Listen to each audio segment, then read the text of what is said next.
الی وجہ الوالدین، عبادت کہ جس طریقے سے کعبے کا دیکھنا عبادت ہے، اسی طریقے سے ماں باپ کے چہرے کو دیکھنا بھی عبادت ہے۔ آپ اندازہ تو لگائیے، میں کہتا ہوں بڑے بد نصیب ہیں وہ لوگ، میں سب کو نہیں کہتا اللہ ماشاءاللہ، سب ایک جیسے نہیں ہیں، مگر بڑے بد نصیب ہیں وہ لوگ کہ جو اپنے آپ بہترین کمرے میں رہتے ہیں، اچھا لباس بھی ہے، سردی سے بچنے کے لیے، گرمی کے اعتبار سے بھی اچھا بستر، اچھا مکان ہے، پنکھے لگے، مگر ماں کو دیکھو تو ایک جانب الگ کمرے میں پڑی ہے، لگتا جیسے مزدور کا کمرہ، کسی کام کرنے والے کا کمرہ۔ باپ کو دیکھو تو اگر بیمار پڑ جائے تو ایک ایک گھونٹ کے لیے اولاد ترسا دیتی ہے۔ میں کہتا ہوں میرے آقا فرماتے ہیں اگر تم نے اپنے ماں باپ کو ایک مرتبہ محبت کی نظروں سے دیکھا تو آقا فرماتے ہیں جو ایک مرتبہ اپنے ماں باپ کو محبت کی نظروں سے دیکھتا ہے اللہ تعالیٰ اس کو ایک حج مقبول کا ثواب عطا فرماتا ہے۔ مجھے بتائیے اور آپ 2-4 لاکھ روپے لگا کر حج کر کے آ جائیں، کوئی گارنٹی ہے کہ حج قبول ہوا کیا نہیں ہوا؟ لیکن ایک مرتبہ نہیں، علماء بیٹھے اگر آپ نے دن میں 100 مرتبہ بھی اپنی ماں کو یا باپ کو محبت کی نظروں سے دیکھا تو اللہ تعالیٰ 100 حج مقبول ہی کا ثواب عطا فرمائے۔ جتنی مرتبہ تم اپنے ماں باپ کو محبت کی نظروں سے دیکھیں گے اللہ تعالیٰ اتنی حج مقبول کا ثواب عطا فرمائے۔ اور ماں سے پیار کرنا، باپ سے محبت کرنا، یہ تعلیم تو میرے تمہارے پیغمبر نے ہم اور آپ کو دی۔ معلوم ہے عرب کے حالات کیا تھے؟ میرے نبی کے آنے سے پہلے ایک باپ کے انتقال کے بعد بیٹا ماں کا چہرہ دیکھنا گوارا نہیں کرتا تھا۔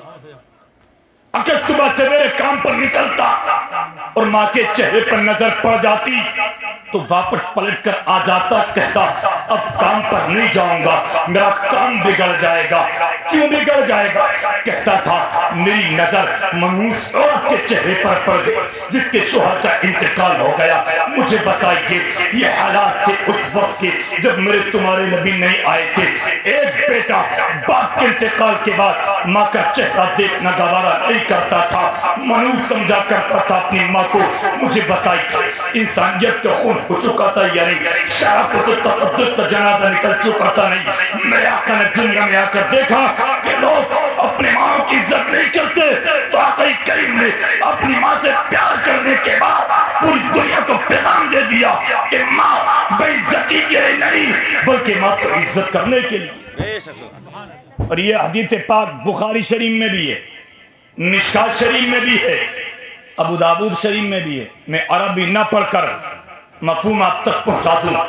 میرے آقا کریم تشریف فرما، صحابہ کرام بھی موجود، میرے آقا کریم تقریر فرما رہے تھے، بعض لوگوں کو نصیحت کہ اچانک صحابہ کرام نے کیا دیکھا کہ میرے آقا کریم نے اپنی تقریر کو بند فرما دیا۔ بات آپ کے سمجھ میں آ رہی ہے؟ میرے آقا نے تقریر کو بند فرما دیا۔ صحابہ حیران و پریشان کہ آقا نے تقریر کو بند کیوں کر دیا؟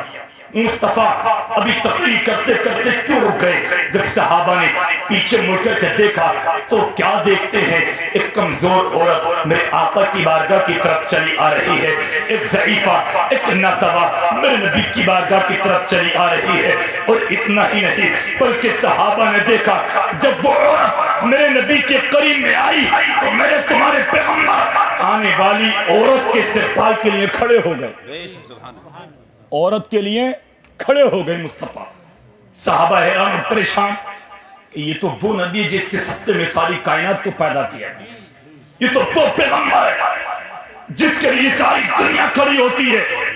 اعلیٰ حضرت عظیم البرکت مجدد دین و ملت شاہ امام احمد رضا خان فرماتے ہیں یا رسول اللہ زمین و زمان تمہارے لیے، مکین و مکان تمہارے لیے، چنین و چنا تمہارے لیے، بنے تو جہاں تمہارے لیے، دہن میں زبان تمہارے لیے، بدن میں حجاب تمہارے لیے، ہم آئے یہاں تمہارے لیے، اٹھے بھی وہاں تمہارے لیے۔ صحابہ حیران و پریشان، یہ تو وہ نبی ہے جس کے لیے ساری کائنات پیدا کی گئی، ساری دنیا اس کے لیے کھڑی ہوتی ہے، لیکن آج یہ نبی ایک عورت کے لیے کھڑا ہو گیا، ایک کمزور عورت کے لیے کھڑے ہو گئے۔ دو روایتیں ملتی، عرض و معروض کے بعد یعنی گفتگو کے بعد جب وہ عورت چلی گئی تو دو روایتیں ملتی. ایک تو یہ ہے کہ میرے آقا کریم نے سمجھ لیا میرے صحابہ مجھ سے معلوم کیا کرنا چاہتے ہیں، کیونکہ میرے آقا کو اللہ نے علم غیب عطا فرمایا، اور جو نبی کو علم غیب نہ مانے وہ مسلمان نہیں، وہ مومن نہیں. جب مدینہ منورہ کے اندر میرے نبی کے علم غیب پر کیچڑ اچھالا گیا، انگلیاں اٹھائی گئی نبی کے وصال کے بعد، تو میرے نبی کے غلام داماد رسول حضرت علی نے مسجد نبوی میں کھڑے ہونے کے بعد ارشاد فرمایا تھا، اے لوگو تم نبی کے علم غیب پر کیچڑ اچھالتے ہو، نبی کے علم غیب پر انگلیاں اٹھاتے ہو، میں نبی نہیں نبی کا غلام علی ہوں، جو تم پوچھو گے وہ بتاؤں گا، اور دنیا کی نہیں. اگر آج علی سے تم عرش اعظم کی بات پوچھو گے تو علی تمہیں عرش اعظم کی باتیں بتائے گا. اللہ اکبر. جب اتنا ارشاد فرمایا کہ علی تمہیں دنیا کی باتیں نہیں بلکہ عرش اعظم کی باتیں بتائے گا، تو ایک شخص کھڑا ہوا اور بولا علی بہت بڑا دعویٰ کر دیا، عرش اعظم کی بات کرتے ہو؟ کہاں میں نے جب کہا ہے تو کر کے دکھاؤں گا. سبحان اللہ. اس نے پوچھا ذرا یہ بتاؤ تم عرش اعظم کی باتیں کرتے ہو، کیا تم نے خدا کو دیکھا؟ کتنا بڑا سوال. کیا تم نے خدا کو دیکھا؟ علی غصے میں آ گئے، فرمایا نادان. علی پہلا سجدہ مکمل کرنے کے بعد دوسرا سجدہ جب تک مکمل نہیں کرتا جب تک کہ اپنے خدا کا دیدار نہیں کر لیتا. کہتے ہاں میں نے اپنے خدا کو دیکھا. سبحان اللہ.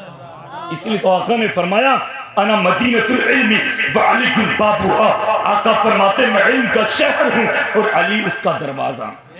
کسی نے پوچھا علی اتنا علم کہاں سے مل گیا، اتنا علم کیسے حاصل ہو گیا؟ تو علی کے جملے تھے، جب مصطفیٰ کو غسل دیا گیا، بعد غسل میں نے دیکھا نبی کی آنکھوں کے پلکوں پر پانی کے کچھ قطرات تھے.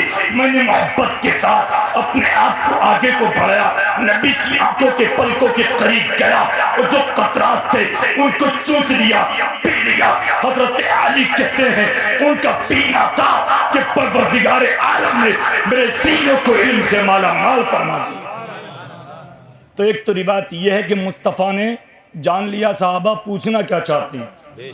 دوسری روایت یہ ہے نبی کے ایک صحابی کھڑے ہوئے اور کہتے فدا کا امی و ابی، یا رسول اللہ میرے ماں باپ آپ پر قربان ہو جائیں. آقا میں ایک بات پوچھنا چاہتا ہوں. آقا نے فرمایا پوچھو. اور کہتے یا رسول اللہ یہ کون خوش نصیب عورت تھی جس کے استقبال کے لیے آپ کھڑے ہو گئے، آپ نے اپنے سینے سے لگایا اور اپنی جگہ پر بٹھا دیا. آقا کون مقدر والی عورت تھی؟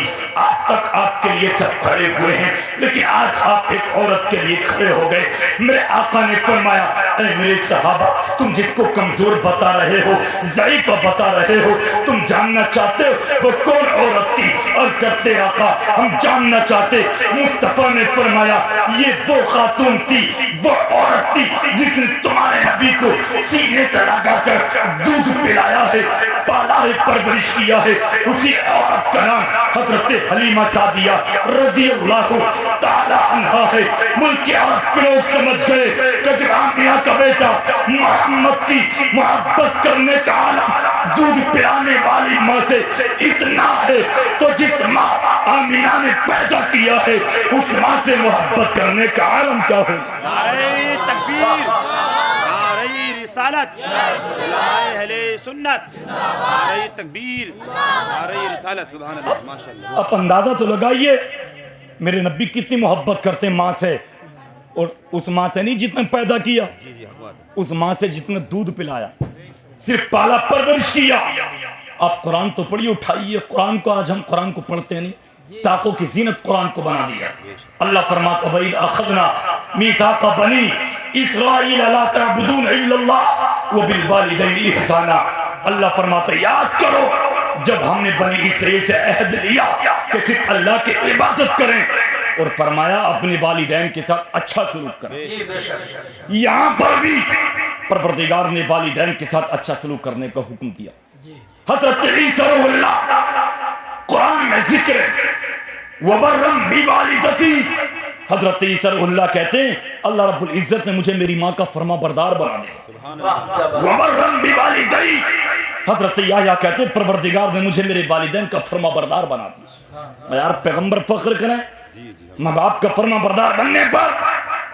آج بڑی بد نصیب ہے وہ اولاد کہ جو ماں باپ کو در بدر کی ٹھوکر کھانے پر مجبور کر دے، جو کٹورا ہاتھ میں لے کر بھیک مانگنے پر مجبور کر دیا کرتی ہے. یاد رکھیے کتنا بھی عبادت گزار آپ بن جائیں گے، اگر ماں باپ ناراض ہیں نا تو اللہ تعالیٰ تمہاری عبادتوں کو نہیں دیکھے. جب تک ماں باپ معاف نہیں کر دیں گے اس وقت تک پروردگار بھی معاف نہیں فرمائے گا. آپ قرآن پڑھیے وَاعْبُدُوا اللَّهَ وَلَا تُشْرِكُوا بِهِ شَيْئًا وَبِالْوَالِدَيْنِ إِحْسَانًا. اللہ فرماتا ہے تم میری عبادت کرو، کسی چیز کو میرا شریک نہ ٹھہراؤ. اور پروردگار نے فرمایا اپنی والدین کے ساتھ اچھا سلوک کرو. بتائیے جہاں عبادت کا حکم دیا وہی والدین کے ساتھ اچھا سلوک کرنے کا حکم دیا.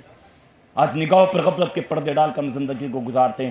میں تاریخ کا ایک ورق آپ کے سامنے ایسا پیش کروں، انسان کتنا بھی عبادت گزار کیوں نہ ہو، اگر آپ نے دل سے سنا تو امید ہے، مجھے امید ہے انشاءاللہ آپ عمل کرنے کی کوشش کریں گے. اور میں کہتا ہوں یہاں سے اٹھنے سے پہلے دل میں ارادہ کر لیں جن کے ماں باپ زندہ ہیں اللہ ہمارے سروں پر ان کا سایہ تعدیر قائم و دائم فرمائے، اور جن کے انتقال کر گئے ان کے لیے مغفرت کی دعا کریں اللہ ان کی مغفرت فرمائے. اور جن کے ماں باپ ناراض ہیں پکا ارادہ کر لیں کہ انشاءاللہ جب تک راضی کر نہیں لیں گے ان کا پیچھا چھوڑیں گے. بیٹا سمجھتا، میں نے تو یہاں تک دیکھا کچھ لوگ اتنا اپنے دشمنوں کی بات کو برا نہیں سمجھتے جتنا اپنی ماں باپ کی بات کو برا سمجھتے ہیں. آپ کو ایسے جملے کہہ رہے ہیں، اور میں بتاؤں ماں باپ کی محبت میں کوئی لالچ نہیں ہوتا. بھائی تم سے جل سکتا دولت تم پر آ جائے تو، بہن کے دل میں حسد پیدا ہو سکتا تم پر دولت آ جائے تو، مگر ماں باپ کے دل میں کبھی جلن کبھی حسد پیدا نہیں ہو سکتا. یہ ماں اور باپ کی ایک ایسی ذات ہے کہ اولاد کتنی بھی ترقی پائے تو ماں باپ دعا کرتے مولا میری اولاد کو اور ترقی عطا فرما. بڑا مشہور واقعہ حضرت مالک بن دینار رحمۃ اللہ تعالی علیہ حج کرنے کو گئے. ذرا غور سے سنیں، مجھے امید ہے انشاءاللہ ایمان تازہ ہو جائے گا.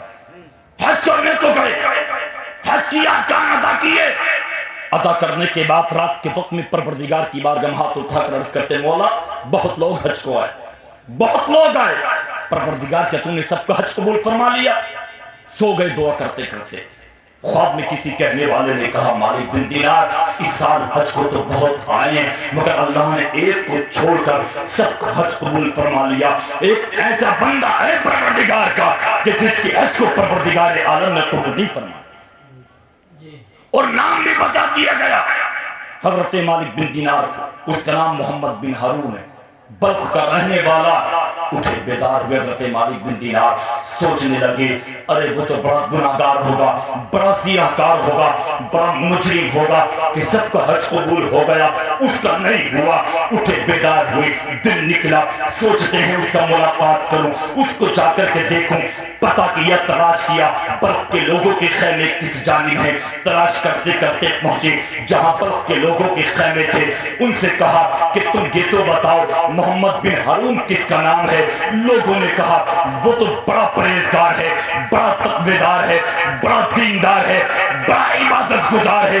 حضرت مالک بن دینار تعجب میں پڑ گئے، حیرت میں پڑ گئے، جس کو لوگ نیک بتا رہے ہیں مگر پروردگار عالم نے اس کے حج کو قبول نہیں فرمایا.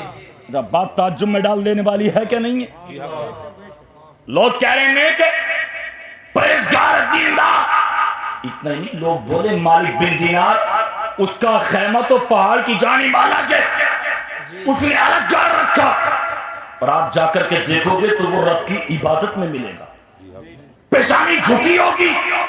حضرت مالک بن دینار کہتے میں اس کے پاس گیا، اس کا خیمہ پہاڑ کی جانب تھا. میں نے دیکھا تو واقعی وہ پیشانی جھکائے ہوئے تھا، اللہ کی عبادت میں مشغول تھا، پروردگار کی عبادت کر رہا تھا. وہ عبادت سے فارغ ہوا، میں نے سلام کیا السلام علیکم ورحمت اللہ. اس نے جواب دیا وعلیکم السلام ورحمت اللہ، اور اگلی بات نے حیرت میں ڈال دیا. حضرت مالک بن دینار کہتے اس نے کہا اے مالک بن دینار بتاؤ تم میرے پاس کس کام سے آئے؟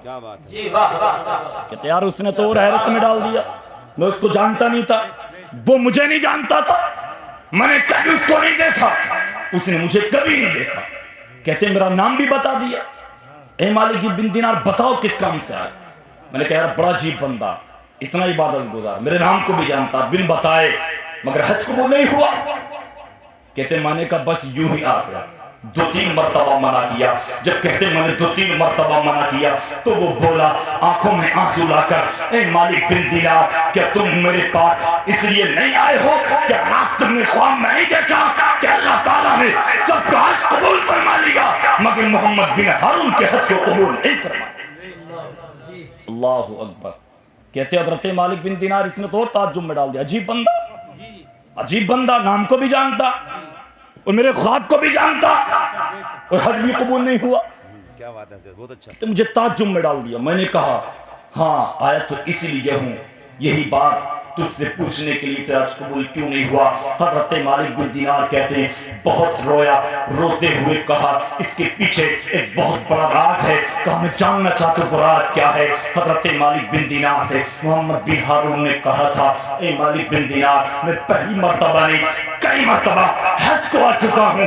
ہر مرتبہ پروردگار عالم اپنے کسی نہ کسی نیک بندے کے ذریعے, اپنے کسی نہ کسی ولی کے ذریعے یہ خبر مجھ تک پہنچوا دیتا ہے کہ اللہ تعالیٰ نے محمد بن ہارون کے حج کو قبول نہیں فرمایا. کہتے حج کو قبول نہیں فرمایا مگر وجہ تو بتا کس وجہ سے. کہتے روتے ہوئے اس نے کہا تھا اے مالک بن دینار میں بڑا گناہگار تھا, میں سیاہ کار تھا, زنا میں کرتا تھا, نمازیں میں نہیں پڑھتا تھا, روزے میں نہیں رکھتا تھا, دولت بہت تھی, دولت کے نشے میں غرور و تکبر میں رہ کر عیاشی بدکاری میں اپنی زندگی کو گزارا کرتا تھا. کہتے ایک دن میں شراب پی کر, رمضان کا مہینہ تھا, میں اپنے گھر کو شام کے وقت میں آیا اور میری ماں بڑی پرہیزگار تھی. جیسے میں شام کو آیا شراب پی کر آیا تھا, شراب کے نشے میں تھا. آج آپ دیکھیں تو چھوٹے چھوٹے بچوں کو نہ جانے کتنے نشے کی لت پڑی ہوئی ہے, چرس بھنگ نہ جانے کیا کیا پی رہے ہیں. آپ کہوگے ایسی لت پڑ گئی, مگر میں کہوں گا بالکل ایک کڑوا سچ اس میں ماں باپ کی کمی ہے, بگاڑنے میں ماں باپ کا ہاتھ ہے. کیونکہ مجھے بتاؤ میں نے خود دیکھا ہے 5-6 سال کا بچہ بالوں کی کٹنگ ایسی ہوگی, دائیں بائیں سے غائب ہوں گے, اوپر کو رکھے ہوں گے. یہ کٹنگ کرانے کا ذمہ دار کون ہے؟ باپ نہیں ہے تو اور کون ہے؟ بیٹے کے چہرے پر داڑھی جم کر آ گئی. اب اماں کہہ رہی ہے منڈا دے, تیری عمر ابھی داڑھی رکھنے کی نہیں ہے. ابا کہہ رہے منڈا دے, تیری عمر داڑھی رکھنے کی نہیں ہے. مجھے بتاؤ اگر عمر نہ ہوتی تو جم کر کے آتی, داڑھی منڈوائی. ذمہ دار باپ نہیں ہے تو اور کون ہے؟ ماں نہیں ہے تو کون اور کون ہے؟ بیٹی کو پینٹ شرٹ پہنا رہے ہیں, بیٹے کو پینٹ شرٹ پہنا رہے ہیں. بچہ چھوٹا ہے, پھول لگتا ہے, بڑا ہوا اب بچی بھی پینٹ شرٹ پہنتی ہے. بگاڑنے میں ہاتھ کس کا ہے؟ ماں باپ ذمہ دار نہیں ہے تو کون ہے؟ چھوٹا بچہ ہے, روتا ہے, ماں کو اتنی فرصت نہیں ہے, اتنا وقت نہیں ہے. بچہ رویا, آج کے دور میں بڑے بڑے فون چل رہے ہیں, بچے کے سامنے لگا کر رکھ دیا. بچے نے دیکھا اس کا ذہن سادہ کاغذ کی مانند ہوتا, دیکھ کر عجیب چیز لگتی ہے, بچہ چپ جاتا. ماں سوچتی ہے بیٹا بیٹی چپ گیا, چلو اپنے کام میں لگ جاؤ. مگر پتہ نہیں ہے جس بچہ کو تم نے ایسی لت ڈلوا دی, عادت ڈلوا دی, کل پڑھائی کے لیے بھی نہیں جائے گا اور ایسی عادت بڑھ جائے گی کہ بغیر موبائل کے تمہارا یہ بیٹا یہ بیٹی کبھی خاموش بھی نہیں ہو سکتا. کون ہے ذمہ دار؟ مجھے بتاؤ, افسوس ہوتا ماں باپ نہیں ہے تو اور کون ہے؟ اس اولاد کو بگاڑنے میں آپ کس کا؟ ابو اسود الدولی عراق کا رہنے والا, اس نے ایک مرتبہ اپنے بچوں کو جمع کر کے کہا تھا انی احسنت لکم صغارا وکبارا قبل ان تولد. اے میرے بیٹوں, جب تم چھوٹے تھے میں نے تم پر تب بھی احسان کیا, جب تم بڑے ہو گئے میں نے تم پر تب بھی احسان کیا. اور ایک جملہ اس نے کہا میرے بیٹو جب تم پیدا بھی نہ ہوئے تھے احسان میں نے تم پر جب بھی کیا. ایمانداری سے بتاؤ آج کے دور میں اگر اماں ابا کہہ دیں بیٹا بیٹی تو پیدا بھی نہ ہوئی تھی, پیدا بھی نہ ہوا تھا, ہم نے تم پر تب بھی احسان کر دیا, تو سینہ تان کر کھڑا ہوگا نہیں ہوگا کہ پیدا بھی نہ ہوا تو کون سا احسان کر دیا. آپ تو پیدائش کے بعد کے احسانات کو نہیں مانتا ہے, نہیں ایسے حالات. کہتا تم تو پرانے زمانے کی باتیں کرتے ہو, پرانے زمانے کی باتیں لیے بیٹھے ہو. ابو الاسود الدولی بولا جب پیدا بھی نہ ہوئے تو احسان کیا. بچے بولے ابا جان چھوٹے تھے احسان کی آواز سمجھ میں آ گئی, بڑے ہو گئے احسان کی آواز سمجھ میں آ گئی, پیدا بھی نہ ہوئے تو کون سا احسان کر دیا. ابو الاسود الدولی نے کہا بیٹو جب میری شادی کا وقت آیا, میرے نکاح کا وقت آیا, میں نے دل میں یہ فیصلہ کر لیا شادی کروں گا تو دیندار لڑکی سے کروں گا, نمازی پرہیزگار تقویدار عبادت گزار سے کروں گا. ابو الاسود الدولی کے بچے بولے ابا یہ آپ کا اپنا مقصد تھا, اپنا فائدہ تھا, دیندار بیوی کو تلاش کرنا. کہنا نہیں یہ تم پر احسان تھا. بیٹے بولے کیسے؟ تو ابو الاسود الدولی نے کہا میں نے یہ سوچا جب دیندار لڑکی سے نکاح کروں گا وہ دیندار میری بیوی بن کر میرے گھر میں آئے گی, پروردگار مجھے جب اولاد عطا فرمائے گا بیوی دیندار ہوگی تو اپنی اولاد کی پرورش اسلام کے دائرے میں کرے.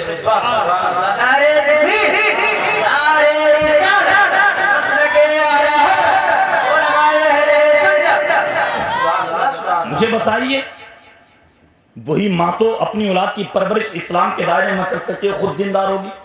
جو رات رات ٹیلی ویژن دیکھ کر سوئے, جی حق بات ہے, جو دن بھر فلمی ترانے سنے, جو باپ کانوں پر ایئر فون لگا کر فلمی ترانے سنتا رہے, وہ ماں باپ سدھار پائیں گے اپنی اولاد کو؟ پھر کہتے ہیں حضرت تعویذ دے دیو بچہ بگڑ گیا. جی جی جب 15-20 سال کی عمر میں تم نہ سدھار سکے تو مولانا کے ایک تعویذ سے نہیں سدھرے گا, حق بات ہے, ایک ڈوری سے نہیں سدھرے گا. میں منکر نہیں ہوں, قرآن حدیث کی روشنی میں جو چیز تعویذ یا ڈوری دی جاتی ہے اس کا فائدہ پہنچتا ہے, مگر پہلے اپنے گریبان میں جھانک کر تو دیکھ لو ہم کیسے بن گئے. یہ علماء کی موجودگی میں پوری ذمہ داری کے ساتھ یہ جملہ میں آپ کے سامنے کہہ رہا ہوں, اگر ماں باپ دیندار ہیں اور خدا نہ کرے اولاد بگڑ گئی تو ماں گھر میں مصلی بچھا کر بارگاہ مولا میں ہاتھوں کو اٹھا دے, پروردگار میری اولاد کو میرا وفادار بنا دے, تو ماں کی دعا بیکار نہیں جائے گی. پروردگار دعا قبول فرما کر اپنی اولاد کو اور اس کی اولاد کو اس کا وفادار بنا دے, بیکار نہیں جائے گی, وفادار بنا دے. شرط یہ ہے پہلے سے بن تو جائیں. آپ چھوٹے چھوٹے بچے چرس بھنگ جو نہ جانے کیا کیا نشہ کر رہے ہیں, نشے کی حالت لت پڑ گئی. یہ ماں باپ کی کمی ہے کہ وہ اپنی اولاد کے بارے میں سوچتے نہیں کہاں جا رہے ہیں, کہاں کس وقت آ رہے ہیں, کیا کر رہے ہیں. یہ سب ذمہ داری ماں باپ کی ہے. تو محمد بن ہارون کہتے ہیں میں شراب پی کر آیا, بات آپ کے ذہن میں شراب پی کر آیا.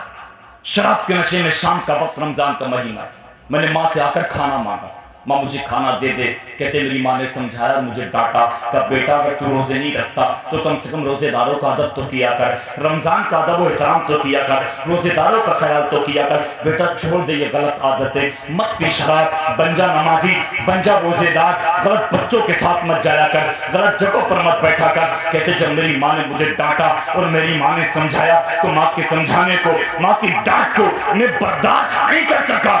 غصے میں آ کر شراب کے نشے میں تھا, میں نے ماں کے تھپڑ مار دیا, ماں کو دھکیل دیا.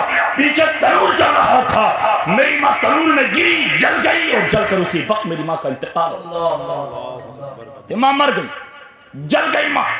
لوگوں نے مجھے کمرے میں بند کر دیا. رات گزری, ایک دن نکلا, آدھے دن کے بعد میں کمرے سے باہر نکلا تو دیکھا میری بیوی اپنے کپڑوں کو ایک جگہ اکٹھا کر رہی, ایک جگہ جمع کر رہی. میں نے بیوی سے پوچھا بیوی یہ کپڑے جمع کرنے کی وجہ؟ تو بیوی نے کہا میں ایک ماں کے قاتل کے گھر میں ایک لمحہ نہیں رہ سکتی, میں اپنے ماں باپ کے گھر جا رہی ہوں. میری وہ بہن وہ ماں اس جملے پر غور کریں جو اپنے شوہروں سے یہ کہتی ہیں کہ تم باپ کے ساتھ رہو گے, ماں کے ساتھ رہو گے تو ہم تمہارے ساتھ نہیں رہیں گے, اپنے ماں باپ کو چھوڑ دو.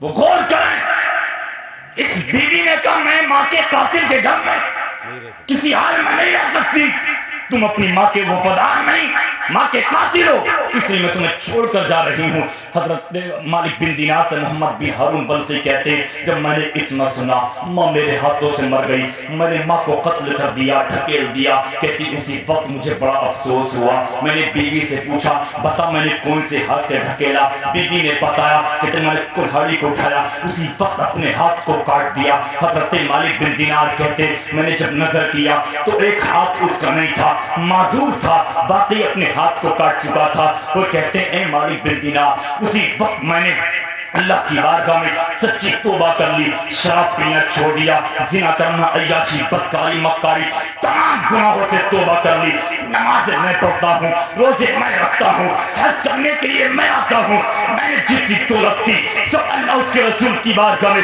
سب کو خراب کر دی۔ میں جب سے لے کر اب تک اپنی زندگی کو فی سبیل اللہ فنا کر چکا ہوں، مگر پروردگار عالم کہ میں یہ حج کے ارکان ادا کرنے آتا ہوں، پروردگار کی عبادت کرتا ہوں، کوئی نہ کوئی رب کا نیک بندہ یہ بتا دیتا ہے کہ اللہ تعالیٰ نے تیرے حج کو قبول نہیں فرمایا۔ ہم اندازہ تو لگاؤ، ہم تو ماں باپ کو ناراض کر کے اتنی عبادت کرتے بھی نہیں ہیں، اتنے اچھے کام کرتے بھی نہیں ہیں، انہوں نے تو پوری زندگی فنا کر دی اللہ اس کے رسول کی رضا کے لیے۔ حضرت مالک بن دینار سے کہتے ہیں مگر میرا حج قبول نہیں ہوتا، کہتے ہیں میں نے تھپڑ مارا کھینچ کر، میں نے اس کو تھپڑ مار کر چلا آیا، میں اپنے خیمے اپنے حجرے میں آیا، جیسے میں آ کر رات کو سویا میرے مصطفیٰ خواب میں تشریف لائے، سبحان اللہ، آقا تشریف لائے، آقا نے فرمایا اے مالک بن دینار، محمد بن ہارون کو تو بھی ناراض کر کے آ گیا، کہتے ہیں میں نے کہا آقا وہ ہے اس قابل، اس کو معاف نہ کیا جائے، وہ توبہ کے لائق نہیں ہے، ماں کا قاتل ہے، ماں کو اس نے مار دیا، کہتے آقا نے فرمایا اے مالک بن دینار اس کو معافی ملے گی، عرض کیا میں نے حضرت مالک بن دینار، کہتے آقا اب نہیں ملی تو کب ملے گی، کہتے میدان محشر میں ملے گی، کیسے ملے گی آقا، جب اللہ نے آج دنیا میں معاف نہیں فرمایا تو میدان محشر میں کیسے معاف فرمائے گا۔ اب ذرا دل کی تختی پر جملوں کو نوٹ کریں اور ماں کی محبت، ماں کا پیار، ماں کی ممتا دیکھیں۔ آقا نے فرمایا اے مالک بن دینار جب میدان محشر قائم ہوگا، نفسی نفسی کا عالم ہوگا، کوئی کسی کا مددگار نہیں ہوگا، اللہ فرشتوں کو حکم دے گا اے فرشتوں محمد بن ہارون کو بھی جہنم میں لے کر کے چلے جاؤ، ماں کا قاتل ہے، ماں پر ظلم کیا ہے۔ اب دیکھیں عبادت نہیں دیکھی جا رہی، ماں ناراض ہے، ماں ناراض ہے تو اللہ حکم دے گا جہنم میں لے کر کے چلے جاؤ۔ آقا نے فرمایا جب محمد بن ہارون کو فرشتے جہنم کی طرف لے کر کے جائیں گے، ان کی نظر ماں کے چہرے پر پڑ جائے گی، ماں موجود ہوگی، محمد بن ہارون بلکہ ماں سے کہیں گے ماں مجھے معاف کر دے، ماں دیکھ میں جہنم میں جا رہا ہوں، رب ارشاد فرمائے گا معاف کر دے بیٹا جنت میں چلا جائے گا، کہتے ماں کہے گی معاف نہیں کروں گی، فرشتے لے کر کے جائیں گے، جہنم کے دروازے پر پہنچ جائیں گے، ادھر جہنم کی ہولناکیوں کو محمد بن ہارون بلقی کی نظر پڑے گی، دیکھے گا ایک چیخ نکلے گی، رونے لگے گا زور سے اور کہے گا ماں میں تیرا وہی بیٹا ہوں، میں نے اگر دنیا میں بچپن میں بستر پر پیشاب کیا تھا تو نے سنا اس گیرے میں گوارا کر لیا، مگر مجھے سلانا گوارا نہیں کیا کہ بیٹا بیمار نہ پڑ جائے، ماں میں تیرا وہی بیٹا ہوں، لمبی لمبی سردی راتوں میں، سرد ٹھنڈی راتوں میں اگر میں بیمار پڑ گیا تو تو نے گرم بستر کو نہ دیکھا، گرم لباس کو نہ دیکھا، پیروں میں چپل ہے یا نہیں ہے تو نے نہیں دیکھا، تو ڈاکٹروں کے بعد بھاگتی نظر آئی، تو نے میری پریشانی کو دنیا میں برداشت نہیں کیا، اے ماں کیا آج مجھے جلتا ہوا دیکھ سکتی ہے؟ تو آقا نے فرمایا ماں کی ممتا تڑپ اٹھے گی، ماں کا پیار مچل اٹھے گا اور ماں کہے گی پروردگار میرے بیٹے نے مجھے قتل ضرور کیا تھا، مجھے ڈھکیلا ضرور تھا، مگر پروردگار میں اپنی نظروں کے سامنے اپنے بیٹے کو جلتا ہوا دیکھوں یہ گوارا نہیں کر سکتی، پروردگار میں نے اپنے بیٹے کی خطا کو معاف فرما دیا، تو بھی کرم فرما، تو بھی رحم فرما، تو بھی معاف کر دے۔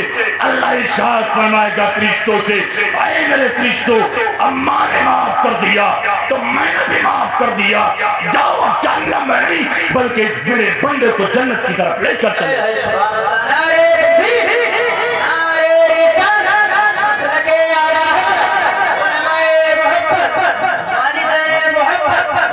آپ اندازہ تو لگائیے ماں اگر ناراض ہے تو عبادت رکھی رہ جائیں، اور ایک بات بتاؤں ماں باپ اگر ناراض ہیں تو جب تک وہ معاف نہیں کریں گے کتنا بھی ولیوں کے مدار پر جاتے رہو، اب یہ مت سوچے کہ جانے سے انکار کر رہے ہیں، ایسا نہیں ہے، ہاں جانا چاہیے، فیض ملتا بزرگان دین سے ہمیں، لوگ علماء کے ہاتھوں کو چومتے ہیں نا، مصافحہ بھی کرتے ہیں، آقا نے فرمایا اگر کسی نے کسی عالم سے مصافحہ کیا گویا اس نے مجھ سے کیا، لیکن وہاں عالم بعمل مراد ہے، بعمل عالم، اب جو اس کی صحبت میں بیٹھا وہ میری صحبت میں بیٹھا، آقا فرماتے ہیں جس نے اس کی زیارت کی، آقا نے فرمایا اس نے میری زیارت کی. لیکن ہم علماء کے ہاتھوں کو چومتے، بوسہ دیتے، اپنے پیر کے پاس جاتے، ان کے ہاتھوں کو چومتے، ان کے ہاتھوں کو بوسہ دیتے، ان کے قدموں میں جاتے، ان سے دعا کراتے. لیکن میں جملہ آپ کو دیتا ہوں، آپ پہلے علماء کے ہاتھوں کو مت چومیے، پیر کے ہاتھوں کو مت چومیے. سب سے بڑا آپ کا اپنا پیر آپ کے اپنے گھر میں ماں موجود ہے، باپ موجود ہے. آپ ماں کے ہاتھوں کو چومنے، باپ کی پیشانی کو چومنے، میرے مصطفیٰ فرماتے ہیں تمہارے لیے یعنی اولاد کے لیے ماں کے قدم کے نیچے جنت. اور آقا نے یہ نہیں فرمایا ماں پرہیزگار ہو تو جنت ہے، ماں اگر فاحشہ بھی ہے، فاحشہ، جی حق بات، غور کریں جملے پر، حق بات. ماں اگر فاحشہ بھی ہے، بدکار، تو اولاد کے لیے اس کے قدم کے نیچے جنت ہے. فاحشہ ہونا، بدکار ہونا یہ اس کا اپنا عمل ہے، بے شک. سزا وہ بھگتے گی. جو گناہ کیے باپ نے یا ماں نے اس کی سزا وہ پائیں گے، مگر اولاد کی ذمہ داری ہے کہ ان کے ساتھ اچھا برتاؤ کرے. بے شک. اللہ قرآن میں فرماتا اما یبلغن عندک الکبر احدہما او کلاہما فلا تقل لہما اف ولا تنہرہما. اللہ فرماتا دونوں بڑھاپے کو پہنچ جائے یا کوئی ایک بڑھاپے کو پہنچ جائے تو انہیں اف تک مت کہو، انہیں جھڑکو مت، ان سے نرمی سے بات چیت کرو، نرمی سے بات چیت کرو. لیکن آج ماں باپ بڑھاپے کو پہنچ جاتے تو یہ جوان نرمی سے نہیں سختی سے بات کرتا نہیں. اور وہ بیمار پڑ جائے 2-4-5 مرتبہ دوائی منگا لیں تو کہہ دیتا تم نے تو کھانے کی طرح دوائی کو سمجھ رکھا، بچوں کی فیس نہیں جائے گی کیا، فلاں کام نہیں ہوگا کیا. اپنی یہ سارا انتظام، ماں باپ کے لیے کوئی انتظام نہیں. آج ہم نے بھی دیکھا سنا ہوگا، آپ کو تجربہ، مجمع میں بزرگ بھی بیٹھے ہیں، بعد شادی تو کچھ لوگ ایسے بن جاتے ہیں کہ ماں باپ سے چھپا کر لاتے ہیں، تھیلے میں لاتے ہیں. نہیں دیکھا ہو کہ اماں نہ دیکھ لے، ابا نہ دیکھ لیں، ورنہ تو بچے ناراض ہو جائیں گے. لعنت ہے اسی زندگی پر جس میں ماں باپ سے چھپا کر آپ کوئی کام کریں. کنز الایمان آپ اٹھائیے، اس میں لکھا ماں باپ سے محبت، یہ آپ کا کوئی کام اور کوئی بات بھی کام بھی ایسی نہ ہو کہ جس سے ماں باپ کو تکلیف پہنچے، تب محبت مانی جائے گی. اگر آپ کے کام سے، بات سے ماں باپ کو تکلیف پہنچی ہے تو محبت نہیں مانی جائے گی. اور کنز الایمان میں حاشیے میں لکھا کہ اگر تم نفل نماز پڑھنے کے لیے چلو، جی حق بات. کیا نفل نماز پڑھنے کے لیے چلو اور ماں باپ تمہیں آواز لگا دیں تو مسئلہ ہے شریعت کا، نفل نماز کو چھوڑ دو، ماں باپ کی بات سنو پہلے. بے شک. ہاں یہ علماء بیٹھی، پوچھ لینا، حق بات. میں حوالہ دے رہا ہوں کنز الایمان میں دیکھ لینا. ہر چیز میں بھی. نفل نماز پر مقدم ہے ماں باپ کی اطاعت، ماں باپ کی فرما برداری. نفل نماز بعد میں ہے، پہلے ماں باپ کے ساتھ اچھا سلوک کر، پہلے ان کے ساتھ اچھا برتاؤ کر، پہلے ان کی اطاعت و فرما برداری کر، پہلے ان کو راضی کر لے. کیونکہ مصطفیٰ فرماتے اللہ اس کے رسول کی رضامندی یہ ماں باپ کی رضامندی میں ہے کہ جس نے اپنے ماں باپ کو راضی کر لیا گویا اس نے اللہ اس کے رسول کو راضی کر لیا، اور جس نے اپنے ماں باپ کو ناراض کر دیا گویا اس نے اللہ اس کے رسول کو ناراض کر دیا. حق بات ہے. کیا بات ہے. بہت اچھا. کیوں نگاہوں پر غفلت کے پردے ڈال کر آج کا نوجوان زندگی گزارتا؟ کیوں نگاہوں پر؟ یہ مت سوچیے موت نہیں آئے گی، آنا ہے جانا دنیا سے، دنیا میں ہمیشہ رہنا نہیں ہے. کتنے ایسے چلے گئے اس دور میں جن کو کفن نصیب نہیں ہوا، کتنے ایسے چلے گئے جن کی نماز جنازہ نہیں پڑھی گئی، کتنے ایسے چلے گئے جن کو غسل تک نصیب نہیں ہوا، 4 آدمیوں کا کاندھا نصیب نہیں ہوا، کتنے ایسے چلے گئے جن کو قبر تک نصیب نہیں ہوئی. مقدر والے ہیں وہ لوگ جن کو کفن کا حصہ نصیب ہو جائے، قبر نصیب ہو جائے. بڑے خوش نصیب ہے وہ لوگ جن کی نماز جنازہ 4 آدمی پڑھنے کاندھے پر اٹھا کر کے لے جائیں، غسل دے دے، سنت کے طریقے پر دفن کر دیں. ورنہ تو میرے بھائی زندگی کا کوئی بھروسہ نہیں، کوئی پتہ نہیں قبر بھی نصیب ہو یا نہ ہو، کہاں انتقال کر جائیں، کس موڑ پر دنیا سے چلے جائیں. لہذا پروردگار کی عبادت کے ساتھ ساتھ اپنے ماں باپ کو کسی حال میں مت بھولیے. بے شک. شاعر کہتا ہے عزیزوں کی نیاروں کی وفائیں ساتھ دیتی ہیں، عزیزوں کی نیاروں کی وفائیں ساتھ دیتی ہیں، مصیبت میں فقط ماں باپ کی دعائیں ساتھ دیتی ہیں، سبحان اللہ. مصیبت میں فقط ماں باپ کی دعائیں ساتھ دیتی ہیں. اللہ قرآن میں فرماتا وقضى ربك الا تعبدوا الا اياه وبالوالدين احسانا. اللہ فرماتا تمہارے رب کا فیصلہ صرف اللہ کی عبادت کرو اور والدین کے ساتھ اچھا سلوک کرو. میرے بعد بھی کئی تقریریں ہونی ہیں، کبھی موقع ملا ہے تو انشاءاللہ اور گفتگو ہوگی. بس اتنا سن لیں اللہ کی عبادت بھی ضروری ہے اور ماں باپ کی فرما برداری بھی. عبادت چھوڑ دی ماں باپ کو راضی کیا تب بھی کام نہیں چلے گا، اور عبادت کی ماں باپ کو ناراض کر دیے تب بھی کام. نہیں چل سکتا. عبادت بھی ہو اور ماں باپ کو بھی راضی کرنا، ان کی باتوں پر عمل کرنا، ان کے حکم کی تابع داری کرنا۔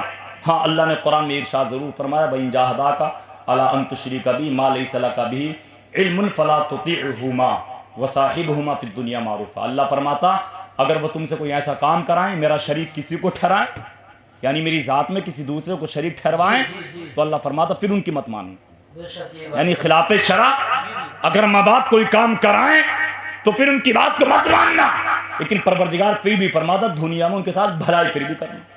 ہاں اللہ نے یہ فرمایا اس بات کو مت ماننا لیکن بھلائی دنیا میں ان کے ساتھ پھر بھی کرنا۔ مجھے بتائیے اللہ تعالیٰ نے کتنی تاکید فرمائی، کتنی تاکید فرمائی ہے۔ ان چند جملوں کے ساتھ میں اپنی تقریر کو ختم کر رہا ہوں۔ میرا اپنا تجربات کو بھی ہوگا، ماں باپ کی محبت کا عالم یہ ہوتا اگر ایک بیٹا سال دو سال کے بعد دوسرے ملک سے اپنے گھر کو واپس آئے تو بہن سوال کر سکتی ہے میرے بھائی تم کتنا کما کر کے لائے ہو، بیوی پوچھ سکتی ہے میرے سرتاج تم کتنی دولت لے کر کے آئے ہو، بھائی کہہ سکتا ہے میرے بھائی تم کتنا مال لے کر کے آئے ہو، مگر پیارے وہ بھائی تھا جس نے دولت کے بارے میں پوچھ لیا، وہ بہن تھی۔ مسلک اعلی حضرت علماء اہل سنت۔ ماشاءاللہ بہت اچھا بیان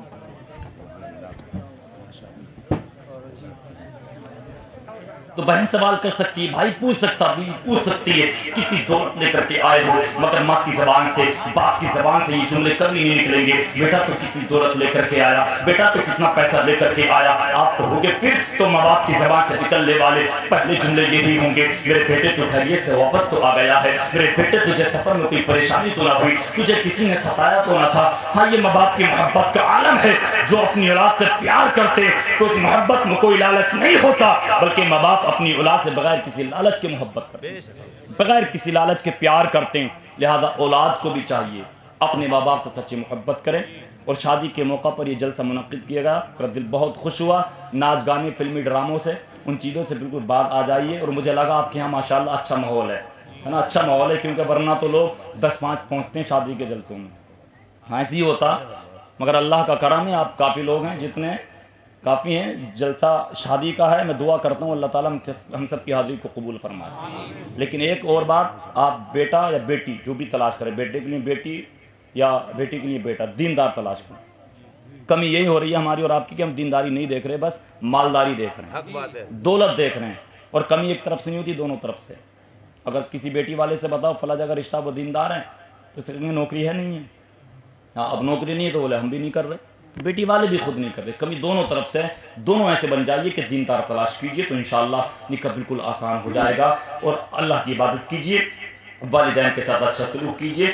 اللہ علم کی بنیاد پر مجھ سے بولنے میں جو بھی خطائیں ہو گئی ہوں میں علماء کو آپ کو گواہ بنا کر سچے دل سے اللہ کی بارگاہ میں توبہ کرتا ہوں، اللہ میری ان خطاؤں کو معاف فرمائے، مجھے بھی آپ کو بھی گفتگو پر عمل کی توفیق عطا فرمائے، آمین اللہم آمین۔ ان مصروں کے ساتھ میں اپنی گفتگو ختم کر رہا ہوں، یہ مجھے بہت پسند ہے، امید آپ کو بھی پسند آئیں گے۔ ایک شاعر کہتا ہے کہ زندگی کے ہیں دو جہاں، زندگی کے ہیں دو جہاں، ایک یہ جہاں ایک وہ جہاں، ایک یہ جہاں ایک وہ جہاں، اور ان دونوں جہانوں کے درمیان فاصلہ ہے بس ایک سانس کا، ان دونوں جہانوں کے درمیان فاصلہ ہے بس ایک سانس کا، جو چلتی رہے تو یہ جہاں، جو رک جائے تو وہ جہاں۔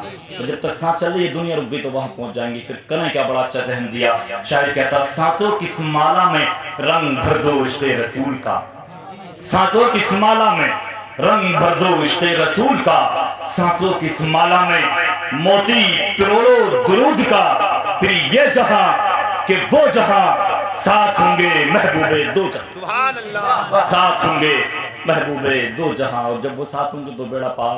میں تو یہ کہہ کر جا رہا ہوں مولا تیرے نبی کی شان بہت بہت رفع والا، کما حقہ، میری زبان اس قابل نہیں تعریف کر سکوں۔ مولا جو دنیا میں تر نیک جنتی بندہ ہو اسی کے ساتھ ہمارا حشر فرما دینا، آمین اللہم آمین۔ سبھی حضرات ایک مرتبہ بلند آواز سے کلمہ طیبہ کا ورد کر لیں، لا الہ الا اللہ محمد رسول اللہ صلی اللہ تعالی علیہ وسلم، وآخر دعوانا الحمدللہ رب العالمین۔ السلام علیکم ورحمۃ اللہ وبرکاتہ۔